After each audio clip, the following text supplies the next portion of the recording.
गर्भ में माँ के उल्टे लटक कर के भी, गर्भ में माँ के उल्टे लटक कर के भी, याद थी प्रभु की उनको मनाता रहा।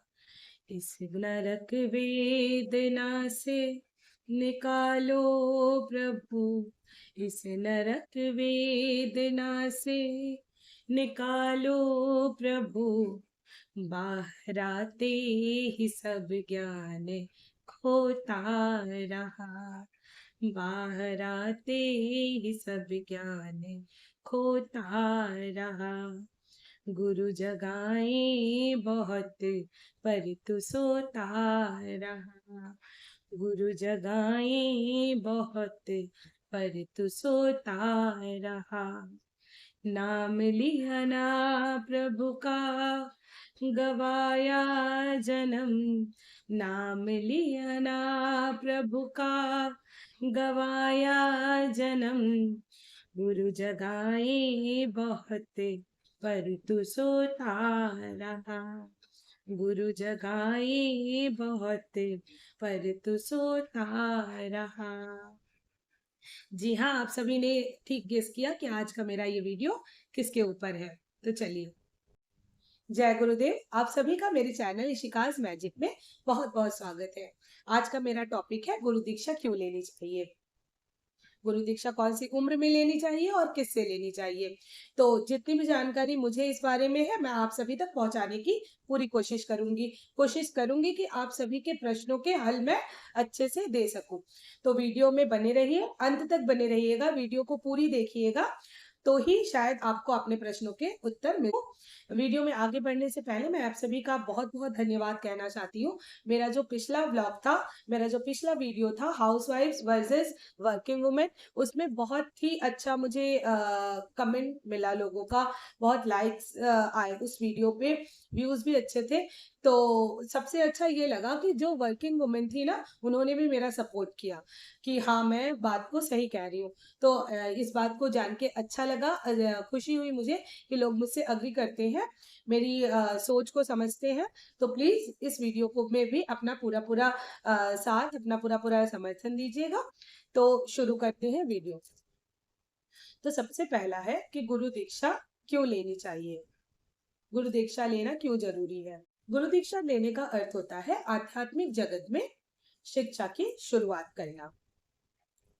गुरु जो होते हैं, माना जाता है कि उनका सीधा सीधा संबंध ईश्वर से होता है। तो जब हम गुरु दीक्षा लेते हैं तो गुरुदेव हमें अपने आध्यात्मिक ऊर्जा का कुछ अंश हमें दान के रूप में देते हैं। अब हमें क्या करना है, हमने तो गुरु से गुरु दीक्षा ले ली, तो उस दीक्षा में गुरुदेव हमें मंत्र देते हैं, जिस मंत्र का हमें जप करना है। इसके अलावा हमें गुरुदेव के प्रति पूर्ण रूप से समर्पित होना है, हमें अपना समय उनको देना है, हमें अपना समर्पण उनको देना है। ये हम इस तरीके से दे सकते हैं कि गुरुदेव जो भी बोलते हैं, जो भी करते हैं, उससे हमें लगातार जुड़े रहना है, हमें उनके सिखाए रास्ते पर, हमें उनके बताए रास्ते पर लगातार चलना है। अर्थात गुरु के आत्मदान और शिष्य के आत्मसमर्पण से ही दीक्षा संपन्न होती है। ऐसा गुरु गीता में लिखा हुआ है कि जिसके मुख में गुरु मंत्र होता है, उसके समस्त कार्य सिद्ध होते हैं। ऐसे में शिष्य का कर्तव्य है कि वह गुरु की सेवा में अपना समय, पुरुषार्थ, प्रभाव, ज्ञान और धन का अंश लगाए, क्योंकि गुरु अपने सकारात्मक और आध्यात्मिक ऊर्जा का दान करने के बाद शिष्य से श्रद्धा, विश्वास और समय दान की ही अपेक्षा करता है। इस प्रकार दीक्षा का एक संबंध, दीक्षा का जो सीधा सीधा संबंध होता है, वह एक दूसरे के साथ, मतलब गुरु का शिष्य के साथ। तो ये थी गुरु दीक्षा किसे कहते हैं। अब गुरु दीक्षा कितने प्रकार की होती है, तो गुरु दीक्षा 3 प्रकार की होती है। एक होती है मंत्र दीक्षा, जिसमें गुरु अपने शिष्य को मंत्र देते हैं, उस मंत्र में अथाह शक्ति, अथाह ताकत होती है, जिसका जप हमें करना पड़ता है। एक होती है स्पर्श दीक्षा, जिसमें गुरु अपने शिष्य के किसी अंग को स्पर्श करके उसकी कुंडलिनी शक्ति को जगाते हैं। एक होती है जिसमें दीक्षा निगाहों से दी जाती है, उसे कहते हैं शांभवी दीक्षा। तो दीक्षा 3 प्रकार की होती है। अब हम जानेंगे कि गुरु दीक्षा कौन सी उम्र में लेनी चाहिए। तो देखिए, गुरु दीक्षा लेने की, या हम ये यूँ कहें कि शिक्षित होने की कोई आयु निर्धारित नहीं होती। 3-4 साल के बाद जब बच्चा 3-4 साल का हो जाता है, 5 वर्ष से लेकर अंतिम सांस तक हम सभी अपने जीवन के अंत तक कुछ ना कुछ सीखते ही रहते हैं। तो गुरु दीक्षा लेने की कोई उम्र, कोई समय सीमा निर्धारित नहीं है। कुछ लोगों का ऐसा कहना होता है कि अभी तो हम बहुत जवान हैं, ये तो हमारे खेलने कूदने और घूमने फिरने की आयु है। तो है, बिल्कुल है, लेकिन हमें ये नहीं पता कि हमारी सांस कब रुक जाएगी। आज हम हैं, हो सकता है कल सुबह नहीं हो।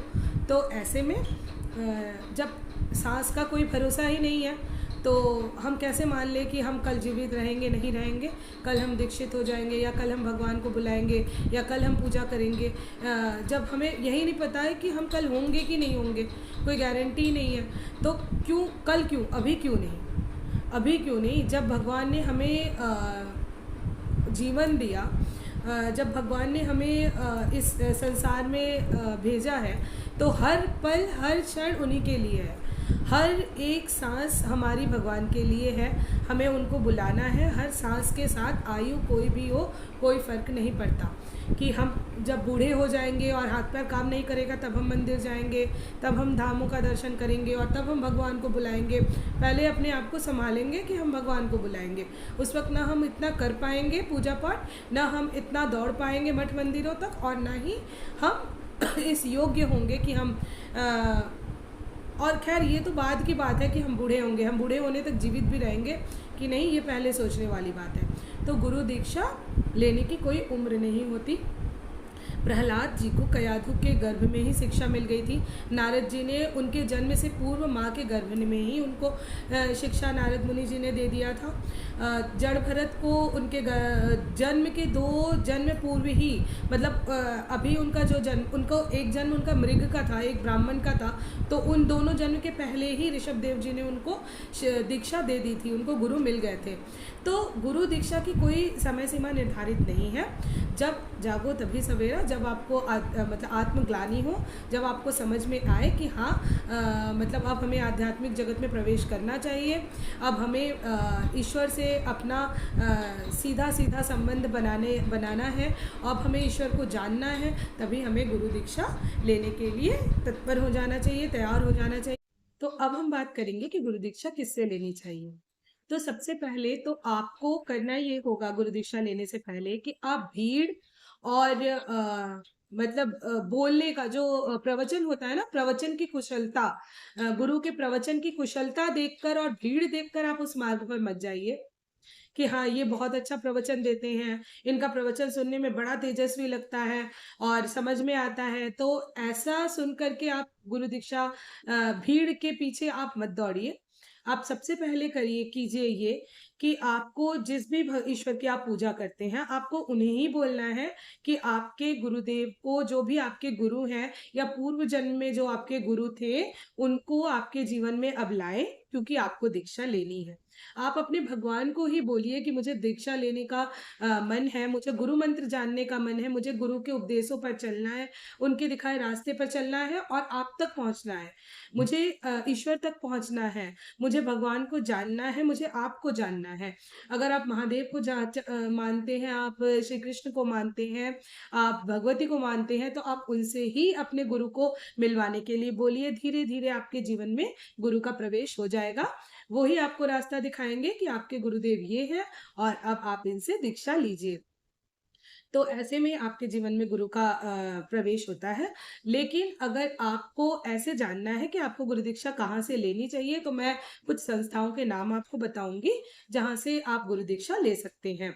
तो गुरु तो देखिए ऐसे होते हैं कि वो आपको भगवत तत्व, ब्रह्म तत्व तक पहुंचा दे। गुरु ऐसे होते हैं, गुरु का कि अगर आपको गुरु आपके धर्म के रास्ते पर 2 कदम भी अगर आपको बढ़ा दे आगे, 2 कदम भी अगर आप धर्म के रास्ते पर आगे बढ़ जाएं, तो आपका जीवन सार्थक है। आप का सीधा-सीधा संबंध वो ईश्वर से मतलब सीधा-सीधा आप ईश्वर से बातचीत करने में सक्षम हो जाएँगे। आपको ऐसा लगेगा, आपको आपके अंदर से ही ऐसा मतलब महसूस होगा कि हाँ, अ मतलब अलग सी खुशी, मैं क्या बताऊं आपको, अगर ऐसा लगेगा कि आप ब्रह्म तत्व को समझ रहे हैं, आप ज्ञान, आपको आपके अंदर एक सकारात्मकता आएगी। ये मतलब जो भी ये फीलिंग होती है ना, जो भी ये अनुभूति होती है, वो कह के नहीं समझाई जा सकती। एक बार आप इस मार्ग पर चलना शुरू कीजिए, उसके बाद आपको खुद ही ज्ञान हो जाएगा। तो रही बात कुछ संप्रदायों की जहाँ से आप गुरु दीक्षा ले सकते, तो कुछ संप्रदायों के नाम बताने से पहले मैं कुछ चीजें बता दूं कि गुरु दीक्षा लेते समय आप ध्यान रखिएगा कि गुरु की गुरु परंपरा होना बहुत जरूरी है, यानी गुरु की गुरु परंपरा जो हो वो अखंड हो, जगत को चलाने वाले नारायण से अब तक गुरु परंपरा बनी हो। यानी सीधे शब्दों में अगर मैं बोलूं तो आपके गुरु, उनके गुरु, उनके गुरु, ये होना बहुत जरूरी है, यानी गुरु परंपरा अखंड हो। दूसरा, गुरु गुरु वर्ण में श्रेष्ठ हो आपसे, ब्राह्मण हो तो बहुत अच्छी बात है, लेकिन वर्ण में श्रेष्ठ होने चाहिए। और अगर आपके गुरु साधु हैं और उनमें साधु के, एक साधु में जितने गुण होते हैं वो सभी हो, तो इससे अच्छी बात, इससे उत्तम तो और कुछ हो ही नहीं सकता, तो अति उत्तम है। तो ये कुछ चीजों को आप ध्यान में रखिएगा गुरु बनाते समय या गुरु चुनते समय। दूसरी बात, कुछ संस्थाओं के नाम मैं आपको बता रही थी जहां से आप दीक्षा ले सकते हैं। तो एक तो है गौड़ीय परंपरा, गौड़ीय संप्रदाय, यानी गौड़ीय मठ जिसको हम कहते हैं। दूसरा है इस्कॉन। देखिए, गौड़ीय संप्रदाय और इस्कॉन दोनों ही राधा गोविंद देव जी को पूजते हैं।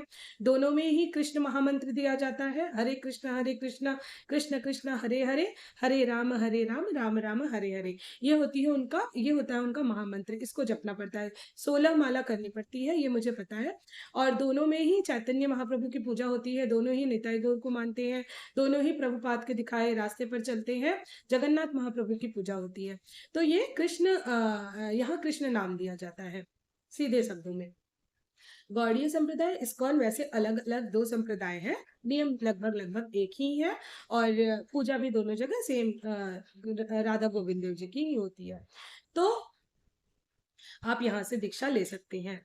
दूसरा, आप आदि शंकराचार्य के बनाए चारों मठ, जिसका वर्णन मैंने पहले भी अपने वीडियोस में किया है, जहाँ से मैं दीक्षित हूँ वहां से भी आप दीक्षा ले सकते हैं। मैं आदि शंकराचार्य के पूरी पीठ के से दीक्षित हूँ, तो वहां से आप दीक्षा ले सकते हैं। इसके अलावा उनके 3 पीठ और हैं, वहां से भी आप दीक्षा ले सकते हैं। आप अक्षर ब्रह्म यानी अक्षरधाम, आप जानते होंगे दिल्ली में है, वहां पे से भी आप दीक्षा ले सकते हैं। अक्षरब्रह्म बैप्स स्वामी नारायण, वहां से आप दीक्षा ले सकते हैं। आप रामानंद संप्रदाय से दीक्षा ले सकते हैं, आप माधवाचार्य जी से दीक्षा ले सकते हैं। ये कुछ संप्रदाय हैं जहां से आप दीक्षा ले सकते हैं, अपने गुरु चुन सकते हैं, गुरु बना सकते हैं, और आध्यात्मिक शिक्षा की शुरुआत कर सकते हैं, आध्यात्मिक जगत में प्रवेश कर सकते हैं। और अब मैं अंत में आपको बता दूं कि कुछ लोग कहते हैं कि दीक्षा अगर हम नहीं भी लेते हैं तो कोई बात तो नहीं है, हम पूजा पाठ तो करते हैं। देखिए, आप दिन भर में एक बार अगर राम का नाम भी ले ले, एक बार अगर आप शिव उच्चारण अपने मुंह से करते हैं, तो उसका भी फल आपको मिलता है, उसकी भी स्वीकृति आपको मिलती है। एक बार भगवान का नाम लेने से भी आपको उसका फल जरूर मिलता है। तो आप इतनी पूजा पाठ कर रहे हैं, आप सुबह उठ रहे हैं, भगवान को भोग लगा रहे हैं, अगरबत्ती दिखा रहे हैं, दिया जला रहे हैं, उसका फल तो देखिए मिलेगा ही मिलेगा। लेकिन मैंने आपको जो बताया कि फल प्राप्ति अलग बात है, आध्यात्मिक जगत को जानना अलग बात है, आध्यात्मिक जगत में प्रवेश अलग बात है, गुरु के बताए उपदेश पर चलना अलग बात है। अपने अंदर से अपने आत्म से परमात्मा तक का जो मिलन होता है, वो एक गुरु ही करवा सकता है। आपका जो आपको जो एक गुरु बता सकता है, या जो आपको एक गुरु शिक्षा से, गुरु दीक्षा से प्राप्त होगा, वो आप स्वयं नहीं प्राप्त कर सकते। आपको आप जन्म ले लिए, उसके बाद आपकी शिक्षा शुरू हो गई घर में, आपको क ख ग घ ए बी सी डी सब कुछ पढ़ाया जा रहा है, लेकिन जब तक आप विद्यालय में प्रवेश नहीं करेंगे, जब तक आप अपना नर्सरी, उसके बाद मतलब किंडरगार्टन प्राइमरी, या उसके बाद मिडिल स्कूल, उसके बाद हाई स्कूल, इंटरमीडिएट, उसके बाद हायर एजुकेशन के लिए आप कहीं जाते हैं, तो ही आप पूरी तरह से कैसे शिक्षित माने जाते हैं। उसी तरीके से अब मतलब जैसे आपको एक टीचर की आवश्यकता होती है ना, औपचारिक शिक्षा के लिए, फॉर्मल एजुकेशन के लिए, ठीक उसी प्रकार आपको एक गुरु की आवश्यकता होगी आध्यात्मिक जगत को जानने के लिए। सीधी-सीधी बात है कि आप अपने से हमारे अंदर, या तो आप में इतना अहंकार हो गया है कि आप इस चीज़ को मान ही नहीं रहे हैं कि हाँ, एक गुरु आपको सही मार्ग पर चलाएगा, या से आप कितनी भी कुछ किताबें, कितने भी भगवान से जुड़े भागवत गीता आप पूरी पढ़ लीजिए, आप रामायण पूरा पढ़ लीजिए, आप